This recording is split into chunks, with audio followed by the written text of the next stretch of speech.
Okay, so picture this. Every single day, millions of people walk into busy cafes, stand in incredibly long lines, and willingly hand over $6, $7, or let's be honest, even $8 for a simple cup of coffee. Now, you and I both know they aren't doing this because it's the cheapest option out there. Actually, it's pretty much the opposite, right? It's often the most expensive. But they do it anyway, day after day, because this global giant has engineered an experience that literally makes us want to pay a premium. Welcome to today's Explainer. We are diving deep into the massive cultural phenomenon of Starbucks, and we're going to investigate exactly how they took an everyday, kind of bitter beverage and transformed it into one of the world's most successful and arguably addictive lifestyle brands. So let's jump right into the central mystery of all this. What exactly is Starbucks really selling? If you're thinking the answer is just, roasted coffee beans and hot water, you are actually missing the brilliance of one of the most sophisticated customer experience strategies ever created. The truth? The answer has almost nothing to do with the coffee itself. Instead, as we unpack the source material today, we're going to see that what they are actually selling is convenience, consistency, community, and, most importantly, a highly engineered daily habit. Section 1. More than just coffee. The origin of an empire. To really understand this, we have to go back to 1971. They started out in Seattle just as a humble little shop selling roasted whole beans. But the entire trajectory of the company flipped in the 1980s when Howard Schultz joined the team. The true spark, the real light bulb moment, happened during his 1983 trip to Milan, Italy. Schultz sat there and just observed the rich Italian espresso culture. He saw baristas who knew their customers by name. He heard the theatrical hiss of the espresso machine, and he noticed how the cafe acted as this lively, bustling public square. And he had a massive revelation. Coffee didn't have to just be a commodity you make in your kitchen. It could be an immersive, theatrical experience. And that exact vision is what catapulted them from a local roaster into the global lifestyle brand we know today. Section 2. The third place. Engineering customer psychology. This brings us to their absolute secret weapon, a concept called the third place. Now, this was coined by a sociologist named Ray Oldenburg, and the third place is basically a welcoming social environment completely separate from your home, which is your first place, and your workplace, which is your second place. Starbucks realized they didn't just want to be a retail store. They purposely, meticulously designed their spaces to be this essential, relaxing sanctuary. A neutral ground where commuters could pause, friends could hang out, and remote workers could just plug in their laptops and vibe. They engineered an environment that humans intrinsically crave. So how exactly do they build this sensory experience in practice? Well, step 1 is all about interior design. The warm, inviting spaces, the specific low-level lighting, the comfortable seating. It literally signals your brain to relax. Step 2 is the ambient music. And I don't mean just throwing on a random top 40 radio station. These are carefully curated proprietary soundtracks specifically designed to make you feel comfortable and make you want to stick around. And step 3? Personalization. Writing your name on a cup might seem like a totally trivial detail, right? But psychologically, it instantly creates emotional value. I mean, they even go so far as to ban their employees from wearing strong perfumes, just to fiercely protect that iconic roasted coffee aroma when you walk through the door. Section 3. Selling the premium experience, economics and engineering. Now, let's talk money, because this is where the strategy gets brilliant. Think about a standard utility purchase. Let's say grabbing a coffee from a gas station or a fast food drive-thru. Those transactions are fast, they're functional, and they are entirely driven by price. You want caffeine, you get it cheap, and you get out. But Starbucks, they operate on an experiential model. It is premium, it is personalized, and it's heavily atmospheric. Consumers will willingly pay double or even triple the market rate for a coffee there. And it's not because the beans are mathematically 3 times better, right? It's because they are paying to rent the atmosphere.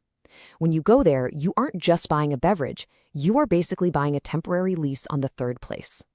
And let me tell you, this premium model pays off incredibly well. The absolute massive slice of their profitability comes from those high-margin beverages. You know the ones. The iced frappuccinos, the seasonal pumpkin spice lattes, the endlessly customized cold brews. From a pure business perspective, the main ingredients in these premium drinks are just ice, milk, and flavored syrups. They are incredibly cheap to source, but the perceived value from the customer allows for a massive markup. And then you support that core engine with food sales, merchandise, and a highly lucrative blended mix of company-owned versus licensed stores globally, and you've got a powerhouse. But here's where things take a really interesting turn. Offering this premium physical experience, that is honestly only half the battle. As our source material reveals, physical coffee isn't actually their most important product anymore. One massive design decision completely changed the game. leading us to the next frontier of their empire. The real business today isn't coffee. It's engineering a daily, unbreakable customer habit. Section 4. Engineering a digital habit, the app ecosystem. To truly master customer habits, Starbucks realized they had to evolve into a technology company. If you look at the last decade, there has been this staggering shift away from traditional in-store ordering toward massive digital and mobile app adoption. By funneling customers into the mobile app, Starbucks completely eliminated the friction of the purchasing experience. Think about your own routine. You don't stand in line to order anymore. You don't wait to swipe your card. You just hit a button on your phone, walk in, grab the cup with your name on it, and walk out. Eliminating that friction is absolutely crucial. It's the key to building a daily routine that you don't even have to think about. Let's look under the hood at the mechanics of this digital ecosystem, specifically the Starbucks Rewards program, because it is wild. First, you've got preloaded digital payments. Here is a crazy fact for you. Customers willingly park over $1 billion onto their Starbucks apps at any given time. $1 billion. In many ways, they basically operate like a massive unregulated bank. Then you combine that mobile order and pay system with AI-driven personalized recommendations. The app actually learns your exact habits. It knows exactly what time you usually crave a mid-afternoon snack, and it uses deep customer data analytics to hit you with perfectly timed, personalized offers just to increase your ticket size. Honestly, it's retail psychology running on artificial intelligence. So what is the result of this beautifully gamified system? Over 30 million active Starbucks Rewards members. Let that number sink in for a second. 30 million. That is 30 million people fully integrated into a digital loyalty engine, generating millions and millions of data points every single day. In fact, the source material suggests this app and all that intimate behavioral data it collects about our daily routines might actually be way more valuable to the company's future than the physical cafes themselves. It's a total game changer. Section 5. Global Empire and Modern Challenges. The reality of scale. Now, scaling this intimate, cozy neighborhood cafe model worldwide, that requires staggering operational strength. They are currently pushing aggressive international expansion, specifically with a massive strategic focus on China. Get this, at times, they've been opening a new store there every 9 hours.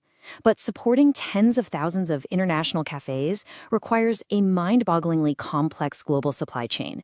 They have to literally source millions of bags of coffee from farms all around the world, all while attempting to navigate the immense public pressure of ethical sourcing and corporate sustainability initiatives. Trying to standardize a warm, local indie vibe across the entire globe is an incredibly heavy lift. And operating at this massive scale introduces some very real contemporary challenges. Just looking at the facts neutrally, economically, they are constantly battling inflation impacts and what's called premium pricing fatigue. Because, let's face it, there is a strict ceiling to what everyday consumers will tolerate paying for a latte. Operationally, they are navigating incredibly complex labor relations, including high-profile ongoing unionization efforts from their baristas. And on the market front, shifting consumer trends and fierce competition from nimble, independent local cafes are constantly threatening their dominance. It is a massive, high-wire balancing act that constantly stress tests this global retail giant. So as we pull all these operational, psychological, and technological threads together, we arrive at a pretty profound fundamental business truth. The most successful businesses rarely sell what they appear to sell. Starbucks didn't become a global behemoth just by figuring out how to brew better coffee. They created an absolute masterclass in combining human sociology, brilliant sensory store design, and cutting-edge digital technology to transform an ordinary, kind of bitter drink into an essential everyday ritual. You don't just buy their product, you buy the entire ecosystem surrounding it. Which leaves us with this final, provocative thought. Next time you hold that warm cup with your name handwritten on the side, take a closer look at your own daily routine. The world of retail is changing so fast, and now you understand the behavioral engineering operating quietly right behind the scenes. So ask yourself, are you truly just buying a cup of coffee? Or are you buying a habit? Thanks so much for joining me on this explainer today, and I'll catch you on the next one. Thanks for watching World Decoded. Make sure to like and share. Subscribe and stay curious.